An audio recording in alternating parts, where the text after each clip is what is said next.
Bonjour à tous et bienvenue sur cette chaîne secondaire. On va parler pour la première fois d'un film Marvel sur cette chaîne. J'avais dit que les films de super-héros, je les prendrais tous euh, sur la chaîne principale, mais on va faire une exception pour les Éternels parce que pour moi, les Éternels, ça va au-delà du film du super-héros.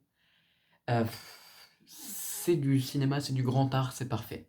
C'est vraiment le film parfait et je vais même peser mes mots. C'est mon film préféré, toute époque confondue, tout univers confondu. C'est vraiment mon film préféré. Tu me demandes mon film préféré, pas forcément Marvel. Je vais te répondre Les Éternels. C'est lui mon préféré. Et bah c'est... Je suis un peu déçu en fait cette vidéo. Elle est pas forcément pour les fans de Marvel, pas forcément pour tous ceux qui suivent l'actualité Marvel sur YouTube, sur les réseaux sociaux, parce que eux savent à quel point ce film est génial. Cette vidéo, elle est plus pour les néophytes, ceux qui n'y connaissent rien à l'univers, et qui, ou même, j'irais même plus loin, ceux qui n'aiment pas forcément les films Marvel habituellement, parce que Les Éternels, c'est, comme je l'ai dit, c'est au-delà du super-héros, c'est vraiment la perfection à l'état pur des films, etc. Euh, et c'est aussi une vidéo qui est faite pour tous les cinéphiles qui disent oui, les films Marvel, c'est pas du grand cinéma. Alors déjà, cet argument, il tient pas trop la route. Il y a certains films, je pense à Black Panther, où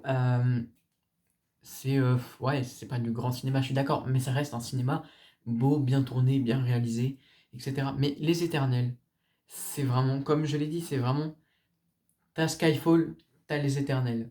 Ok, tu vois où je veux en venir maintenant? C'est vraiment, vraiment, vraiment top. Et cette perfection, on l'aurait pas eu, vraiment, on l'aurait vraiment pas eu le, sans plusieurs éléments, notamment le recrutement de Chloé Zhao, qui a lâché une bombe cette année avec Nomadland, triple Oscar. Alors je crois que c'était son troisième ou quatrième film, je sais plus trop. Elle a vraiment lâché une bombe avec Nomadland, qui, moi je l'ai vu au cinéma à l'époque où il était sorti. Euh, Incroyable ce film. Alors, certes, bon, le scénario, c'est vraiment pas le top pour Nomadland, sachant que c'est un petit peu une fiction documentaire, etc. Mais en termes de réalisation, c'est vraiment ce qu'il y a de plus beau. Et on retrouve cette patte caractéristique et artistique, on la retrouve sur Les Éternels, sur Chloé Zhao, sur ce qu'elle fait, sur ce qu'elle a fait sur ce film. Là où encore ça a été incroyable et vraiment, je suis pas le même schéma que d'habitude par rapport aux critiques parce que c'est d'habitude j'ai tout mon barème, etc. Là je vais pas parler du barème, je vais juste parler comme ça du film et de l'amour que j'ai pour lui. Donc voilà, la deuxième chose qui fait que ce film a un succès incroyable, c'est aussi mine de rien son casting où euh, on retrouve pas mal enfin je crois deux ou trois acteurs de Game of Thrones dans la série. Richard Madden qui joue Icaris. Euh, Comment il s'appelle l'autre acteur? Enfin l'acteur qui joue Jon Snow dans Game of Thrones, et aussi chez Marvel. Alors tout son casting est génial. Pareil pour ses personnages. Euh, que ce soit au niveau du casting, du jeu d'acteur, des personnages, c'est vraiment trop bien. On a tous. C'est une équipe en fait de 10 super-héros qui sont tous différents. Et quand tu as 10 personnes à mettre en valeur dans le même film avec le même temps d'écran, euh, comment dire? C'est fort, c'est très bien réalisé parce que regardez les films Avengers, on va parler de Endgame, il y a des personnages que l'on voit 2 3 minutes dans le film. Là, les Éternels, ils ont tous le même temps d'écran et déjà ça c'est fort. On a tous, vraiment, tous les personnages ont un côté attachant et original. D'ailleurs, tous les personnages font penser. Enfin, on peut. Chacun a un personnage auquel s'identifier. Euh, enfin voilà, tous les personnages ont une caractéristique spéciale qui font que tu vas. Comment dire? Je cherche mes mots. Tu vas t'attacher à un personnage, te, tu vas te voir à travers lui en fait, et c'est ce qui fait vraiment toute la beauté du film Les Éternels. Euh, Qu'est-ce que je pourrais te dire encore au niveau de tout ça? Alors oui, le film dure 2h30, alors franchement, je comprends qu'on puisse voir des longueurs, mais moi j'étais à fond dedans, j'ai carrément kiffé, je retourne le voir jeudi. J'ai carrément kiffé le film et du coup, bah, ce qui fait que je n'ai vraiment trouvé aucune longueur. C'était vraiment, euh, dans mon ressenti en tout cas, la perfection incarnée. Alors malheureusement, c'est pas le cas pour la presse, c'est le cas pour la plupart des youtubeurs critiques, mais comme je vous l'ai dit, cette vidéo elle n'est pas faite pour les youtubeurs critiques et tout. Elle est pour ceux qui ne regardent jamais ce genre de vidéo habituellement.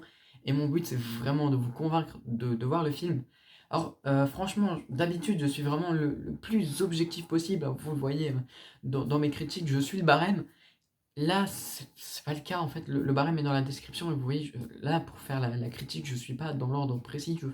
Je parle vraiment avec le cœur et bah, ceux qui regardent les vidéos habituellement, vous savez que c'est pas du tout comme ça que j'opère d'habitude. Et surtout pour un film comme ça, alors effectivement, on n'a pas encore eu No Way Home, mais quand No Way Home sortira, je pense que euh, Eternal prendra le rôle de deuxième place.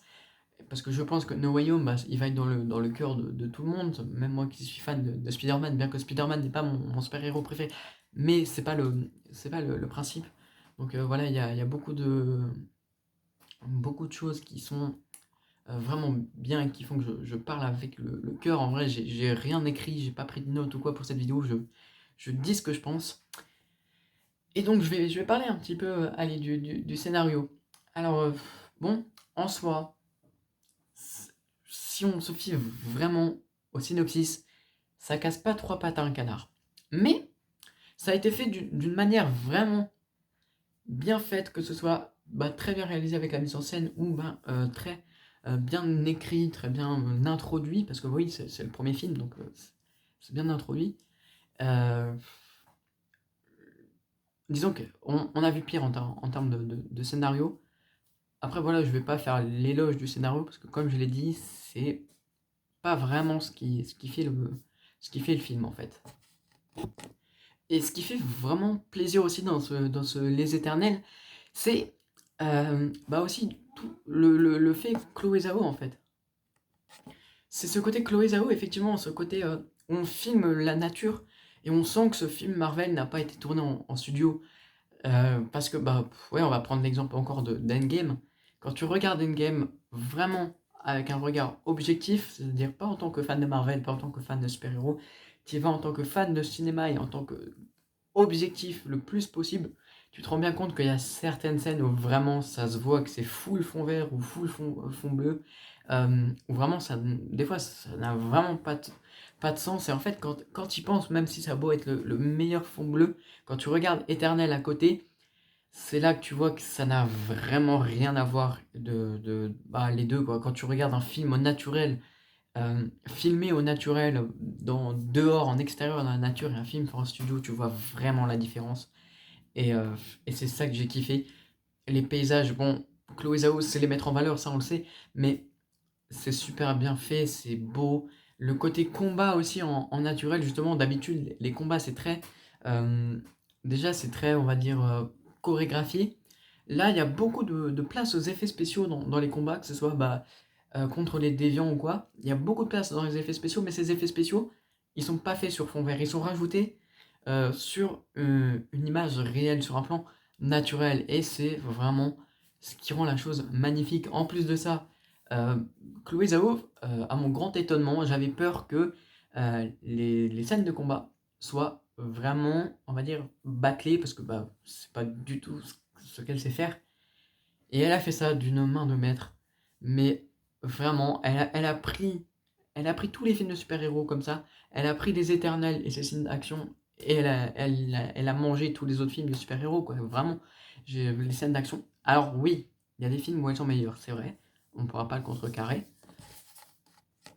Et le pire dans tout ça, c'est que j'avais vraiment aucune attente sur Les Éternels. C'est vraiment le film où je me suis dit, oui, j'irai le voir, mais c'est pas celui que j'attendais le plus. Franchement, je pense qu'on sait tous lequel on attend le plus, que c'est Spider-Man No Way Home qui sort en décembre. Je pense que tout le monde attend. Mais Les Éternels, c'était vraiment pas le film qui m'attirait le plus. Quand j'ai vu la première bande-annonce, vous avez vu ma réaction bah, sur la chaîne principale. Ouais, sans plus quoi. Il y avait des trucs intéressants, mais sans plus. La deuxième bande-annonce, c'était pareil, c'est sans plus. Et au final, ce film, il a tout défoncé, donc vraiment, c'est le conseil que je peux vous faire, c'est de venir, d'aller voir le film au cinéma, de vraiment pas regarder ce que disent les critiques, parce que bah, elles détruisent le film, et si vous vous basez que sur ça, que sur ce que vous voyez sur Google, vous n'arriverez pas à avoir un vrai avis. Je pense qu'il faut aller voir le film, et là vous verrez que bah, les youtubeurs ont raison, et que bah, certaines critiques devraient changer de métier, parce qu'ils disent vraiment n'importe quoi. Voilà, donc c'était Hugo, c'est la fin de la vidéo. Je vous invite à bah, liker, à commenter, à me dire votre avis sur le film, parce que c'est vraiment le film qui divise le plus aussi, mine de rien. Donc dites-moi dans les commentaires votre avis. Allez voir bah, sur mon Instagram Hugo Bandicoot, à commenter mon Twitter, etc. Bref, c'était Hugo, je vous dis au revoir pour une prochaine vidéo.